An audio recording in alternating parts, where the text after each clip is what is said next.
Bine-verify na ng ating Defense Department ang umano'y paninira sa mga bahura sa Iroquois Reef sa loob ng Exclusive Economic Zone ng Pilipinas, kung saan namataan din ang nasa 35 barko ng China. Malinaw na paglabag daw ito sa United Nations Convention on the Law of the Sea o UNCLOS. Nakatutok si Joseph Morong. September 17 na may namataan na namang tinatayang 35 Chinese maritime militia vessels sa Rosul o Iroquois Reef na nasa loob ng Exclusive Economic Zone o EEZ ng Pilipinas, base sa satellite image na hawak ng maritime security expert na si Ray Powell. Bahagyayang mas marami sa 32 Chinese militia vessels sa Rosul Reef noong September 15 ayon naman sa Western Command. Gayon din sa 23 namataan nitong Agosto at sa 20 namataan noong Mayo. Dito nakita ng AFP Western Command at Philippine Coast Guard ang corals na posibleng nadurog ng coral harvesting at dekada ang aabutin bago muling mabuhay. Depende sa species ng corals. Ang corals tutubo lang yan ng 2 centimeters or more per year. Parang kinayod na nila yung reef. Kung patay na talaga siya.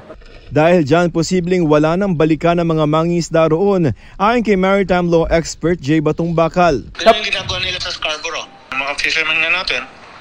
Kahit magpunta sila doon, wala silang kita. We don't have any clear proof to directly pinpoint. But what is certain is that from August 9 to September 11, dito sa area na to, minonitor natin ang Chinese maritime militia vessels. Pero hindi lamang mga yamang dagat ang tila nalalagay sa panganib. Ayon sa AFP Western Command, naitataboy nila ang mga Chinese militia vessels pero pabalik-balik lamang ang mga ito at tila nagtatangka raw magtatag ng presensya sa Rosul at Escoda Shoal dahil malapit ito sa Recto Bank na pinaniniwalaang mayaman sa gas at langis.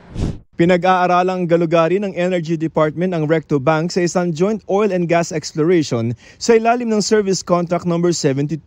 Bukod sa langis, posible rin paghahanda ito para tuluyang gawing artificial island ang mga bahura.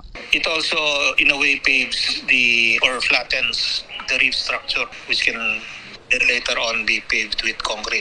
Ayon sa Defense Department, malinaw na paglabag ito sa United Nations Convention on the Law of the Sea at sa 2016 Arbitral Award na kumastigo rin sa China dahil sa dati nitong paninira ng mga coral at pangunguha ng mga giant clams sa EEZ ng Pilipinas. Now, we have to validate it and then we'll coordinate with the Department of Foreign Affairs so that we can file the appropriate action. Para sa GMA Integrated News, Joseph Morong, nakatutok 24 oras.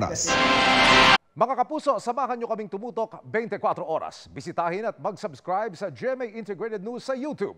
Sa mga kapuso abroad, bisitahin ang GMA Pinoy TV at www.gmanews.tv.